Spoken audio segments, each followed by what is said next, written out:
Hi guys, welcome back to my channel, Merel Melchius ASMR. So this is my first episode of Drunk Philosophy. I'm a few drinks in already. This is actually my second episode, but the last one was very loud, which may also happen because when I'm drunk I tend to start speaking very loudly and I don't really notice. Anyway, much more exciting than last time because I also don't really like that video. We're going to be reading Simone de Beauvoir, What Love Is and Isn't. So right now I'm drinking, what was it already so damn fresh? Jack Daniel's something cocktail, right? Yes. Anyway, I have it on my tablet because I'm too lazy to print shit out. Stuff out. So let's start. I read this at the beginning of the semester. I remember the general gist of it, I think. So let's start. Why do you fall in love? Nothing is more simple. You fall in love because you are young, because you are growing old, because you are old, because spring is fading, because autumn is beginning, from excess energy, from fatigue, from gaiety, from boredom. Because someone loves you, because he does not love you. I find too many answers. Perhaps the question is not so simple after all. The experience of love is so universal that it seems to have no mystery. Yes, it does. These questions, nobody thinks these questions are simple to begin with. Everywhere, at every hour, even at this very moment, thousands of men and women are saying to each other with astonishment of awe, I love you, I am in love. Now you might think this very heteronormative, but it makes sense for Simone de Beauvoir's time. When did she write, like 1800s or 1600s? I don't know, a long time ago. But apparently Simone de Beauvoir is actually bisexual. But that does not come through in her writing. She writes about love, only talks about men and women. They are saying it loudly or softly, with these words or others, but they are saying it, for otherwise I would not be love. I need you, I will suffer without you, I can no longer live without you. I need you, I will suffer without you, I can no longer... Oh wait, I already read that. So that's not love. That is an obsession. I should probably see someone about that.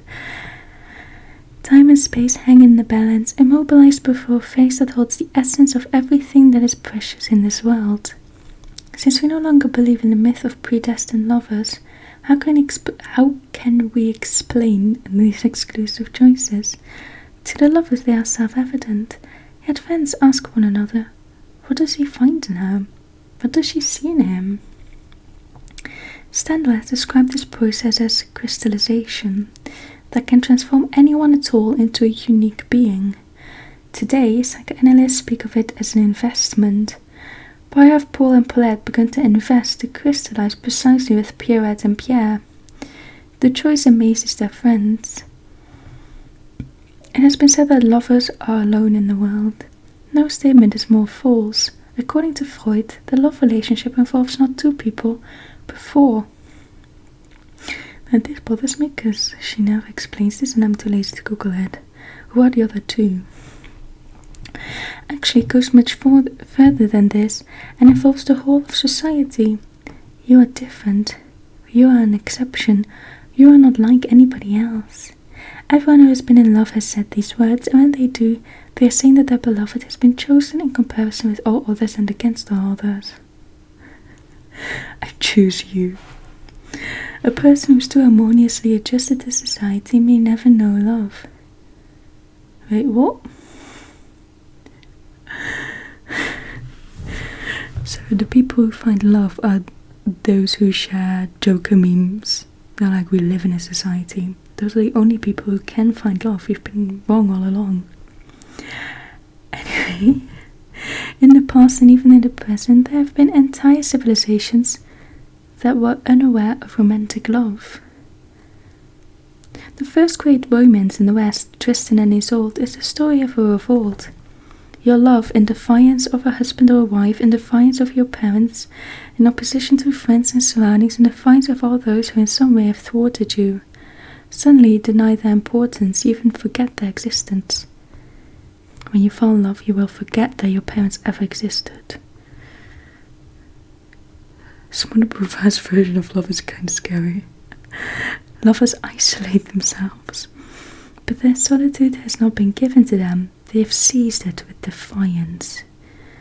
Love would not have its sombre violence if it were not always at first a kind of revenge.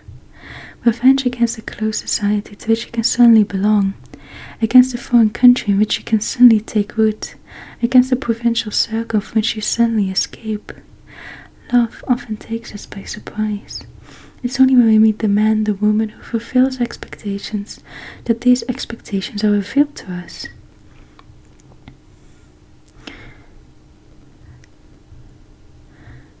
Maybe back then, I feel like now you kind of know what your expectations are before you get into a relationship. I mean, I guess with the first relationship you can't really know. But even before this, we had in us masked or disguised that emptiness, that need. You do not fall in love when you are completely happy on the crest of the wave.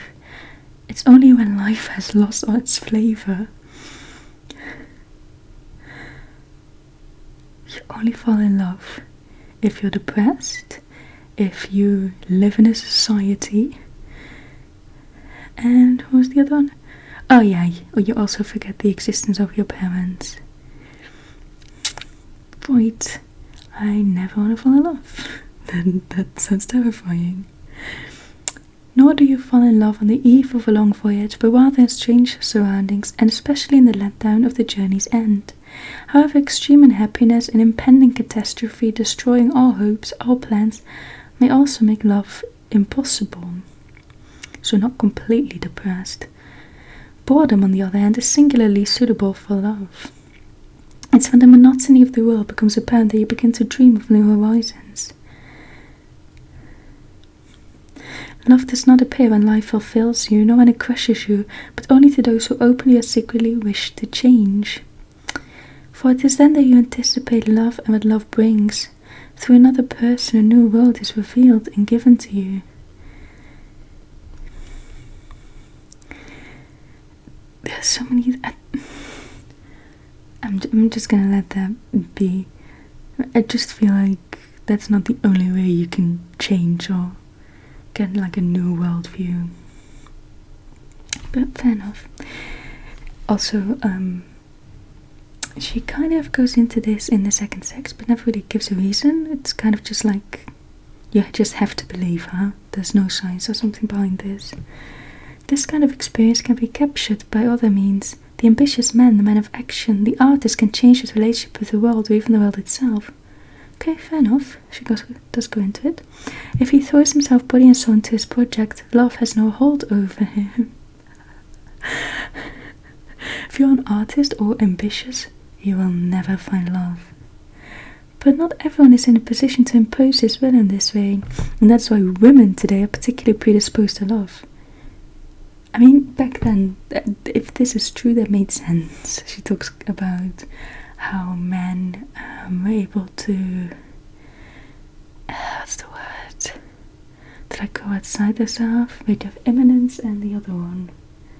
I don't know, women were imminent because they could not go outside themselves.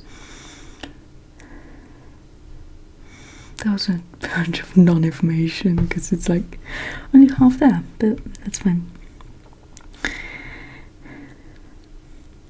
Love is their only opportunity. But even the most privileged often prefer the unexpected and wonderful joy of receiving everything without so much effort. That makes sense, like even for women back then who could work and transcend, that's it, transcend. It's still easier not to.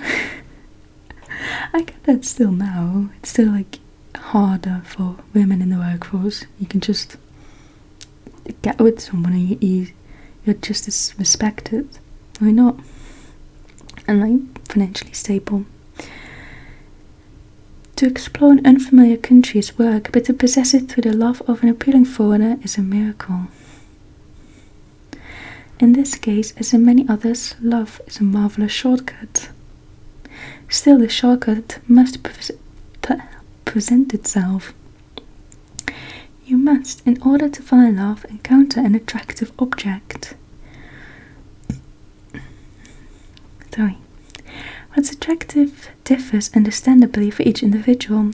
Values that are socially acceptable, beauty, fortune, intelligence, do not in every case give rise to love. What you expect in a lover depends on your childhood, your past, your plans, the whole context of your life. You may be looking for something very specific. A father, a child. If you have father issues, you might be looking for a father in your lover. A child. A kindred spirit, security, truth, an exalted image of yourself. Or your need may be ambiguous, indefinite, or even infinite. You may want something else, no matter what, just as long as it is something you do not have. Mushmouth. Whatever the values or symbols of the role may be, however, no one will awaken my love unless I see him basically as the other, which is very heteronormative, because she kind of talks about how men and women love differently and are different, and women can transcend through men. But no one will awaken my love unless I see him as the other, so gay love just doesn't exist.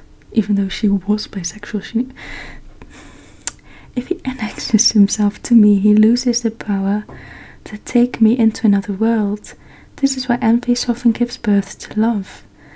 Envy's good. The very fact that a man or woman escapes you may be enough. You find yourself projecting onto him all the qualities you are looking for in the other. Be mysterious, be hard to get. However, if he holds back too stubbornly, then you cease to expect anything from him. Love is aborted. Don't be too mysterious and don't be too hard to get. You may then be fascinated by the fascination you hold for someone else, by the dazzling image that he gives you of yourself. This is the pitfall of the narcissists. The masochists and all those who have chosen defeat fall into another trap, loving those who are indifferent to them. For you can love not only for the joy of loving or the glory of being loved, but also sometimes for the poignant bitterness of not being loved. Fair enough. And here I come back to my point of departure. Why do you fall in love? So, we fall in love for many reasons. The last one was when the other person is in love with you, that makes you fall in love. Daddy issues, wanting a child. It seemed from the text that you look for a child in your partner, not getting a child together, but your partner has to be the child, as a shortcut, and out of boredom. So, let's see the final conclusion. Nothing could be more complex. You just answered it. Mostly out of boredom. Because it is winter, because it is summer. You're just pulling this answer out of your ass. You had an answer in the thing, and you're just giving a different one. From overwork, from too much leisure, from weakness, from strength, a need for security, a taste for danger, from despair, from hope. Because someone does not love you, because he does love you. Beautiful. So that was What Love Is and Isn't by Simone de Beauvoir. Thank you so much for watching. I hope I didn't raise my voice too much in this one, didn't get too loud. I will check. And I will see you in the next one.